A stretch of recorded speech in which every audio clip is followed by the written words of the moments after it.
Hi, this is Chico Resch. You are listening to the Let's Go Devils podcast on the Primetime Radio Network.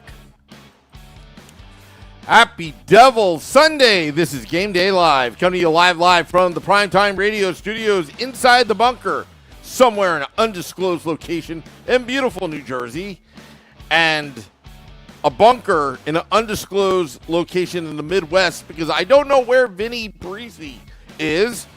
Streaming live on Facebook Live, YouTube Live, X Live, and Twitch on the Let's Go Devils Network, as the Devils take on the Anaheim Ducks tonight at the Rock.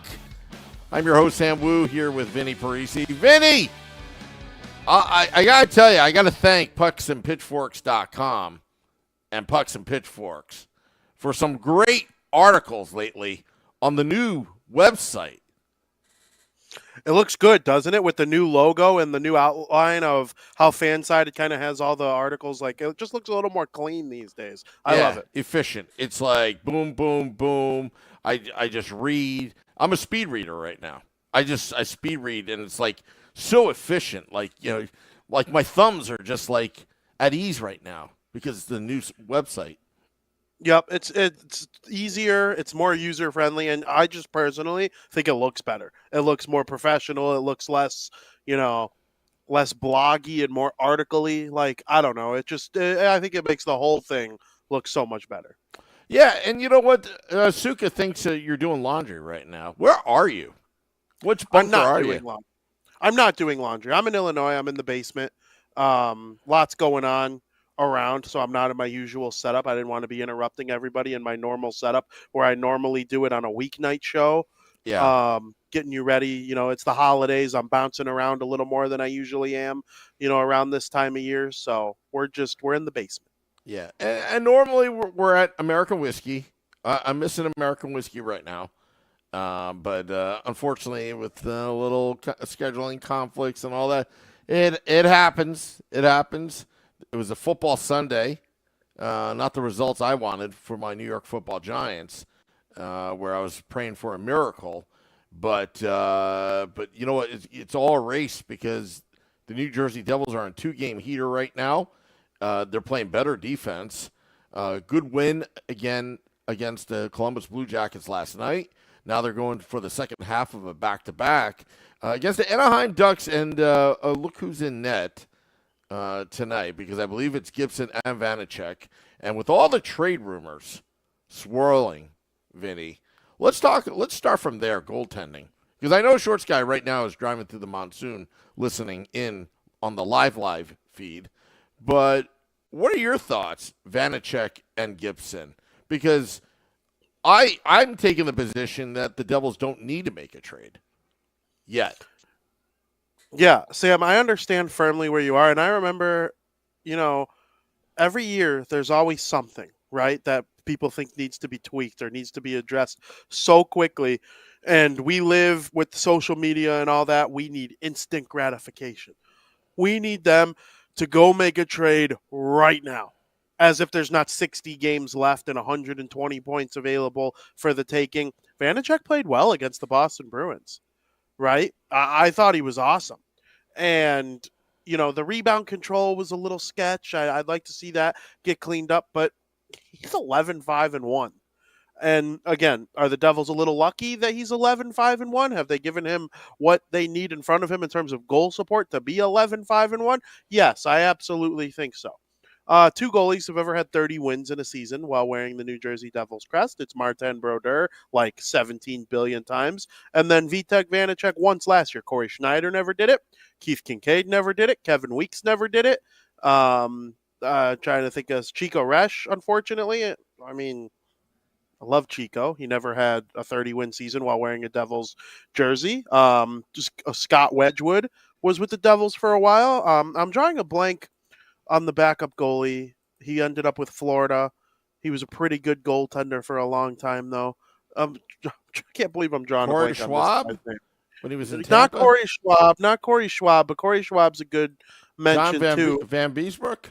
No, that's not who I was thinking of, although all these guys are just being incredible mentions. Scott Clemenson? Clemenson, that's who I was thinking of. That's who I was thinking of. None of these guys ever went on and had 30-win seasons with the Devils. Vanacek has. We'll see if Schmid or whoever in the future is able to one day. If they traded for John Gibson and Anaheim retained some salary and the Devils didn't have to send over too much in order to get him, yeah, of course I would appreciate a goalie upgrade. That would be nice. But do I think that they're kind of on a little bit of a roll with what they have? Yes, I do. It might be the playoffs that are a different story if they get subpar goaltending. But, if you got Jack Hughes and Nico Hischier and Jesper Bratt humming the way that they're humming right now, and, a lot of people rip on the defense, I still don't know if I fully jive with the people ripping on the defense. Like, I like seeing Shimon Nemitz and Luke Hughes and Kevin Ball. All Simon. These guys. I'm calling him Simon from here on out. Kate Madigan, when she called his name to Simon Nemitz, I don't care if it's right or wrong. I'm going with Kate Madigan. That's fine. And so, like, having all these young guys on the team, they're going to make mistakes here and there, but I'd rather that now. Get it out, learn now. Worry, like, they'll be a Stanley Cup contender for 6, 7, 8 years, hopefully. That might come at the cost of giving up some goals now. I'm cool with it. It would be nice if there was a better goalie behind, I think, long term. But is John Gibson your long term answer? Is he your Stanley Cup winning goaltender 2, 3 years from now? I don't know. I'm not here to say that he is. So there's a lot that goes into this discussion. But, against the Ducks tonight, I would like to see Vanacek play well. When I think about Aiden Hill last season or Jordan Binnington, right? Yep. With the exception of Vasilevsky, there was a whole slew of goaltenders that were average to above average, but not elite. That were able to win the Stanley Cup. Okay, so I don't think you have to trade the farm to get a good goaltender. I do believe in Schmid. I do believe in Vanacek in terms of getting hot at the right time. And sometimes you talk about Vanacek's record versus Gibson. Sometimes it's just better to be lucky than good. But now Vanacek is starting to, I think, possibly turn the corner after that performance against the Bruins. It's just a matter of what is he going to do. I'm assuming he's playing tonight in net. Can he continue with that consistent performance? Now, last season, something went wrong towards the end of the season, whether it's burnout, because so many games he was playing. But people forget, he was a big reason why the Devils got into the playoffs and with the higher seed than the New York Rangers. People forget about that. Vanacek was part of that. I couldn't agree more, Sam. And someone put in the chat that I'm not making the point that I think I am when I say that he has 30-plus wins. Yes, I am. Last year, 2 goaltenders had over, and he says 40 is the real mark of a elite goalie. Last year, there were 2 goaltenders in the NHL that had over 40 or had 40, and it was 40 on the dot. Linus Ullmark and Alexander Georgiev. Guys don't get 40 wins anymore. There's not guys playing 65 or there's not guys playing 70, 75 games in net anymore, getting 40-plus wins. That is not how the NHL works anymore. Ullmark and Georgiev had 40 wins each, and then there were only 9 that had over 30. And Vanacek was one of them. He had 33, and it's a .911 save percentage and a 2.45 goals against average. Those are pretty good regular season numbers for Vanacek last year. Yes, I absolutely know the point that I'm making. Having 30-plus wins in today's NHL and being the second only one in Devils history to do so, yeah, you win a lot. That's a lot of wins for, a 1A goaltender that the Devils kind of ran with Vanacek last year. This year, it's probably going to be a little more close to 50-50, but at the same time, Vanacek is on pace to reach that 30-win mark, and Schmid is not. So we'll see how that goes. I hope they both reach 30, but that's not going to happen. But you know what I mean, Sam. Winning games is important, and Vanacek did that last year. He's done so this year, too. Not saying I would keep him long-term. I'm not saying he's the long-term answer. Not saying I wouldn't trade for Gibson, but played well against the Bruins. Let's see what happens here. Now, trading for Gibson, it's funny you should say that because I'm under the assumption, and I could be wrong, and, we talked about this with, on the State of the Fan Address with Nick Villano that, do you know what his valuation is? What Anaheim's going to ask in return? Because I'm under the assumption they're going to ask for the moon for Gibson. Because just because of supply and demand of decent goaltenders in this market, they're hard to find right now. But if the Devils were able to get Anaheim to retain salary, and if it's like kind of like what happened in Calgary, I forgot his name. It's where they traded Markstrom? No. I'm talking about where for the defenseman, they just traded a couple picks. Oh, Zadorov. Yeah, Zadorov. That's it. Forgot his name. If it's something where the Devils are throwing a couple picks around, and Anaheim is, retaining salary for whatever reason, I'm all for it. Because it didn't really cost you. It cost you some of the, jewels of the future, but it's not going to, what a hell of a contract would just sink the organization after 3 years. Hellebuck, I think, has an elite 3 years ahead of him, but it's years 4, 5, 6, 7, possibly 8. That's what scares me about Hellebuck's contract.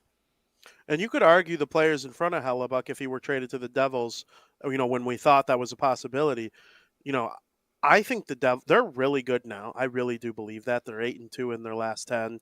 They've been, they were bad when Hughes and Hischier were out. Of course, if you took the two best centers off of every team in the league, they would struggle for a 10-game stretch. I truly, truly believe that. The Devils in 8 years, when Jack Hughes is 27 and Luke Hughes is 26 and Hischier's 29, that could be like the prime of the Devils. I know 8 years sounds far away and people want it in 2, 3, 4 years. They could be like super elite when these guys are all in their mid to late 20s. And we still got a long way to go before that happens. So, try to win now, of course. You never know how long guys stay healthy, how long guys stay elite. There are all sorts of reasons to try to win now. But I'm with you. You have to be careful with the contracts you give out and the goaltending that you try to lure in. You know what I would do if I were the Devils for this season? Do you remember in 2000, I think it was the 13-14 season, the Minnesota Wild gave up like a sixth to get Devin Dubnyk, and he was like he was an organization's like number 3 goalie or whatever. I think the year before he was put on waivers, and then he kind of had a resurgence with the Coyotes, and the Wild acquired him, and he was nominated for the Vezina Trophy because he was so good in the second half. If you believe that you could get a guy like that who's like a backup on another team having a good year, and the argument is, well, he can't have a worse save percentage than what Vanacek has given you so far this season, then you take a risk on a guy like that. He could end up going on a run if he's finally on a good team for the first time in a long time. I think that's the type of move that you make if you're the New Jersey Devils, but we'll see what happens. Well, the defense is shored up quite a bit. I mean, there's still improvement to be made, but one of the bright spots is Simon Nemec. Because if you watch him closely away from the play, he's always getting back. So say if he pinches in, I notice he gets back pretty quickly on defense, but also the loose rebounds, he's clearing them. He's also, positioned himself in front of the crease, in front of his own goaltender to move some of these players out so, the goaltender can see the puck. So whether it's Vanacek or Schmid, watch how Nemec plays away from the play tonight. It's actually, he is probably way ahead of schedule in terms of maturity and the way he defends that zone, so to speak. It's an upgrade from Dougie Hamilton.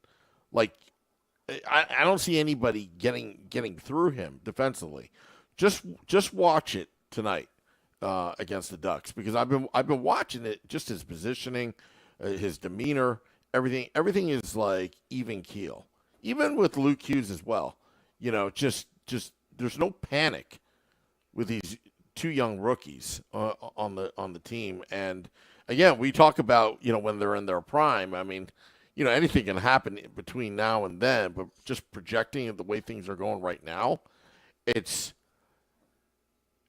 wait till 3 or 4 years from now, and then you get an elite goaltender.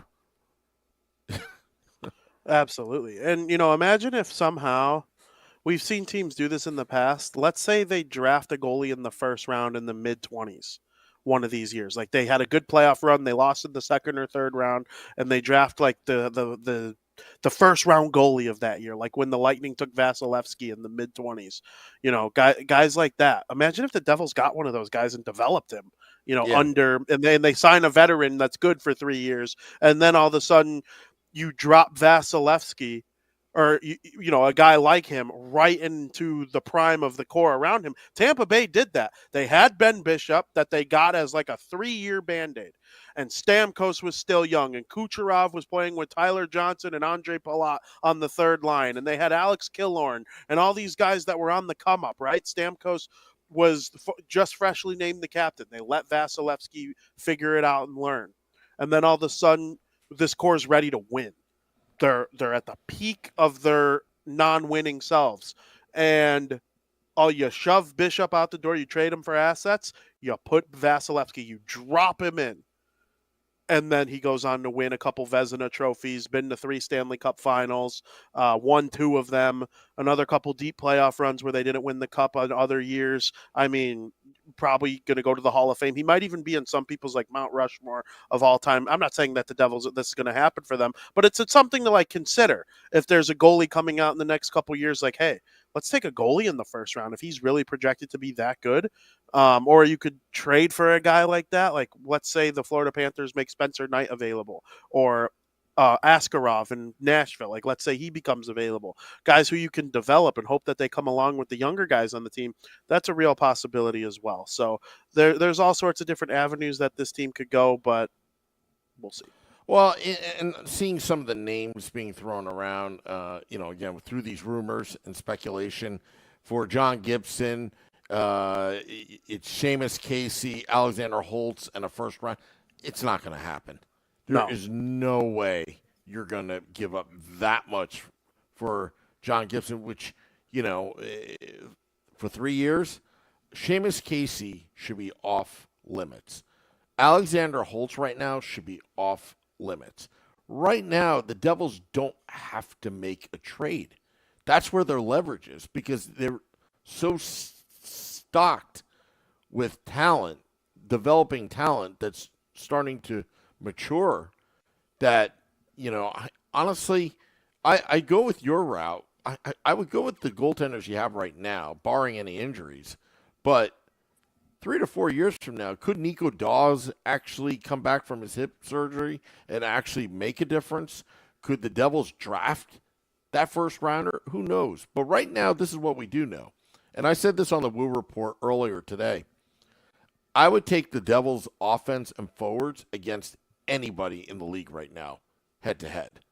I have that much confidence in Jack Hughes and Nico Hischier and the rest of the gang. And, again, maybe a little bit more beef. But you know what? Curtis Lazar is playing like an animal. Same with Michael McLeod, Bastian, and, I think they're doing very well offensively. Their power play, I would have to say, it did slump a little bit. But still, they don't have to rely on their power play right now because defensively, they're playing much, much better. Now, it's just a matter of will the Devils' defense play better than their opponent on any given night? I think that's the key right now. Offensively, I'm not even worried. But defensively, that's where it all boils down to. And so far, the 2 rookies have held their own. They sure have. And I go back to watching the World Juniors last year, and Luke Hughes was incredible with Team USA. The team around him wasn't very good. The Team USA this year, though, they could. That's my pick to win the gold is Team USA this year. Last year, Canada was not going to be. I mean, Czechia gave them a run for their money, but with Bedard and all those guys. But I watched a lot of Slovakia last year, only because Nemitz was the captain.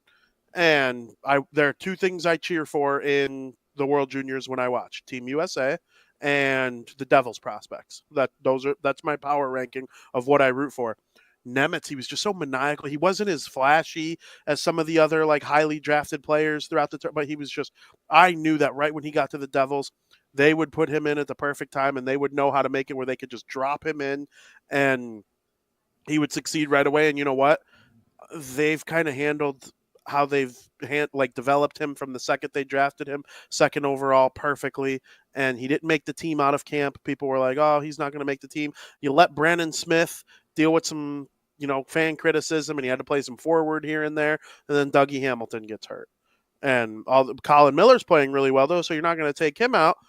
Let's put in Simon Nemitz, and he's just been incredible. We know what Luke Hughes can bring to the table, and there's a little extra excitement because he's Jack's brother, and they have good chemistry on the power play.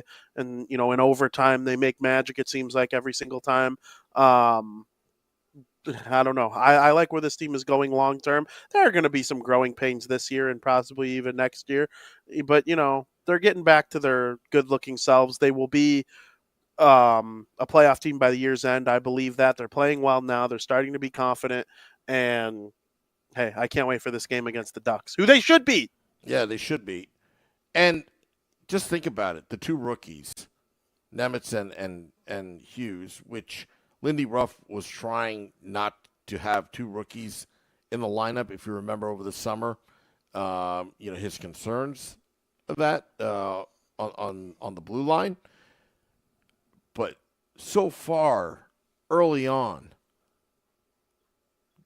the Devils, two rookie blue liners, is it already an upgrade from Severson and Graves? And that's not a knock on those two. I think so far they've been an upgrade. From a skating standpoint, from an offensive standpoint, even defensively, just Nemitz really completes that. If you asked me that in October, I probably would have said no. Because I do think they felt missing Graves and Severson in October and halfway through November. But it just kind of recently started to truly come together. If Luke Hughes and Nemitz lead the team in ice time tonight, I wouldn't be surprised. I almost hope that's the case. Because that would mean they probably won the game. Yeah. I feel like Lindy probably reverts to the veterans if things are tough late in the game and whatnot, or if they're getting shelled. But, there's almost like a sense of hope too, that kind of might overshadow how I feel about it, but I believe in these guys, and they were really high picks for a reason. We see guys get drafted really high. They are supposed to be good. They were dominant in juniors or college, wherever it is that they come from, and they get drafted really high for a reason. Every now and again, you can expect these guys to hit and play well. The Devils, for the most part, and we thought Alexander Holtz was potentially going to be like a bust kind of pick, but we were okay with it because Dawson Mercer was awesome, and you use Shakir Muhammad-Dulin to get Timo Meier, who, when he's healthy, we know what he brings. I know he's slumping lately, and people are out on him because he's had a rough 2 weeks. He's had some couple good looks. Yeah, Timo Meier. The shooting percentage is stupid down. Yeah, I'm not worried about him. Not at all. But if you think about it, for a left-handed defenseman, which one is better? Luke Hughes or Ryan Graves? I know it's comparing apples and oranges. Who would you rather have? I would rather have Luke Hughes. How about Damon Severson and the small sample size of seeing Simon Nemitz? Yeah, I would take Nemitz. Because Nemitz doesn't cost you the game. You would figure so far. That's the biggest worry of putting Nemitz back there, replacing Dougie Hamilton. Okay? Now, Dougie Hamilton has his issues defensively. And the Devils do miss him on the power play on PP2 because you can't just roll those two lines on the power play right now. Your PP1 is your bread and butter. PP2, I'm not really, I kind of, with Timo Meier on PP2, I mean, is there any stat which one's getting the job done? It's PP1, seems like. Yeah, it's definitely PP1. The PP2 has scored a couple power play goals. I remember early Dougie Hamilton scored a couple. We have breaking news. Really? I'm just seeing that right now. Dubs is like. Yeah. Vanacek something's wrong with him, and it's non-illness related. And the team elected to hold him out tonight. Utica is off all week, so they are bringing in Nico Dawes for a backup. So I assume that means Akira Schmid will go on the second half of a back-to-back, which Wow. did not go well last time, but Wow. I'll be right back, Vinny. You go solo, okay? Because hockey superstition. Thank you, Ted. I'll be right back. absolutely. So Akira Schmid, he's going to get to start. The last time the Devils used Akira Schmid in the second half of a back-to-back when he started the night before, he had a huge workload against the Philadelphia Flyers the prior night. Well, that is not going to be the case, or it is going to be the case in terms of him starting again, but hopefully it's not the case in terms of him getting shelled in the second half of back-to-back against a bad team that plays in California too, no less, which is kind of funny to think about. But I don't think the workload was quite as much yesterday against the Columbus Blue Jackets as it was against the Philadelphia Flyers in the first half of that back-to-back all those weeks ago. And, it's a little bit of an emergency basis here instead of a decision that Schmidt is getting the start again. So hopefully that kind of mentally changes the way the game is viewed. But Nico Dawes, he's getting this opportunity to be the backup again in the NHL after a long time dealing with this injury that he had to come up with a recovery from. So he's back. Hopefully we don't have to see him though, because that would mean Schmid got hurt or pulled. But hey, Utica's off for a week. No issue here with having Dawes as the backup. Hopefully everything's cool with Vitek Vanacek though, from a human being point of view. Yeah. Yeah. So interesting turn of events. I got the good luck charm right here, Vinny, with the neck brace. A little inside joke. Devils after dark and all that. But Ted reminded me I should wear it. Otherwise, I'd be jinxing the team. But wow, coming over the wire. Akira Schmid starting and Vanacek out. Dawes is in. It's wild. It's wild. Time to predict, I think, Sam. Oh, yeah. That changes the predictions potentially. Now Schmid has to go back-to-back, second half of the back-to-back, again against the Ducks team. He gave up 3 goals last night. How will Schmid perform tonight at the Rock? I am going to predict that the Devils win this game. Schmid will give up a couple, I think. I'm going to go 6-3. I think they score some goals on these Ducks who have been slumping hard lately. Quack, quack, quack, quack, quack. The New Jersey Devils win this game 6-3. I don't know if Jack Hughes is going to have another hat trick, but I see him having another big night. He's feeling good about his game, clearly. 4 points in his last 2 games, 4 goals in his last 2 games. He's sure playing well. Thought Bratt was magnificent, and we'll see who else is able to come up with a goal. I want to see Timo Meier get back on the score sheet, but I want to see him healthy first and foremost. That's got to be the most important thing, is feeling good about his game. Once he is, I'm confident in him. Could it be just speculation if he's not hurt? He's on the trade block. Vanacek. Wow. I thought you were talking about Timo Meier for a second. I was like, no. No. Vanacek. Wow. Is he hurt? Or is he not? Or is he not dressing? Could there be something going on with Anaheim and New Jersey right now? Well, he felt off, but it's non-illness related. So does that mean like an injury? But they didn't say an injury, so I don't get why they wouldn't just say injury if it was who it is. Gibson is expected to be the starter though tonight, so I don't know how that would work at all. Again, I'm just speculating. I'm just throwing some ideas out there. What's going on? Is something brewing? But I know what is brewing. Is And Crew Brew.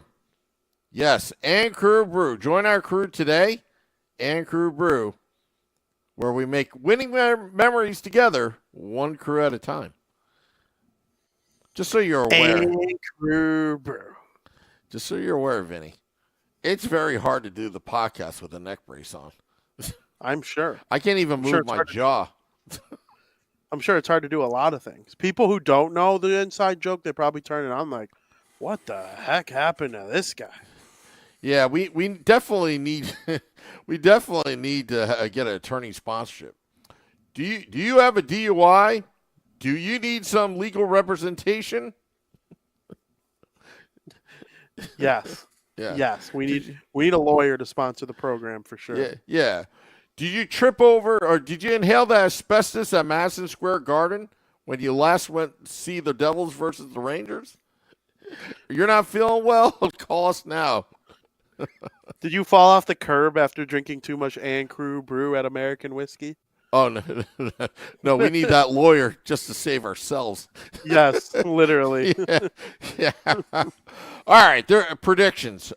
Seeing some predictions. Selected Boy says 4-1 Devils. Morgan says 8-2 Devils. Gonna scroll back here. The Insane Pollock says 5-4 Devils. Ramona says 6-1. Beachmaster says 4-2. Michael Niscala says 5-3. Codex says 10-4. 10-4 out the door. Are you talking to a walkie-talkie? Yeah, let's see. What else here? 4-0 says Joseph Lenham. 5-1 Dubs is like. Schmidt plays unconscious. Ted says 4-2 Devils. Interesting. Steve Engel says hibachi undercooked shrimp with his filet mignon. Maybe that's the reason why Vitek Vanacek is out. 4-1 the good guys, says Chris Margotti. Just seeing some of the predictions filing in. I'm going to say 6-4 Devils. 6-4 Devils. I think Anaheim is going to put up some goals. But we shall see. We shall see. That's what I like to see, Sam. That's what I like to hear, I guess I should say. Yeah. Hopefully they get it done. Hopefully you get it done. And obviously, we're going to have Devils After Dark after the game. Just a programming note that the 9 p.m. edition, the Sunday edition of the Let's Go Devils podcast has been preempted because of the game tonight. So we're going to have Devils After Dark with Scotty and I. Scotty is SiriusXM, Liquid Metal and I. And, enjoying some Ann Crew brew.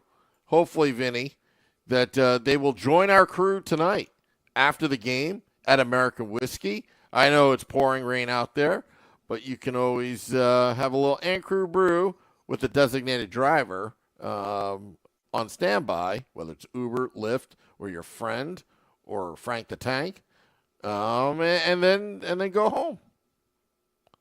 It's raining here in Illinois, too, so everybody stay dry and enjoy the game. Yeah, definitely. And also, Vinny, thank you so much. It's good to do this podcast with you again. Just you and I. Absolutely. Shorts like guy, old times. Yeah, Shorts guy, and you guys have been doing great so far this season. But yeah, we'll be back. Still plenty of time. Yeah. All right. Well, thank you to all those tuning in, and I will see you afterwards. Devils After Dark after the game. Till next time, let's go Devils.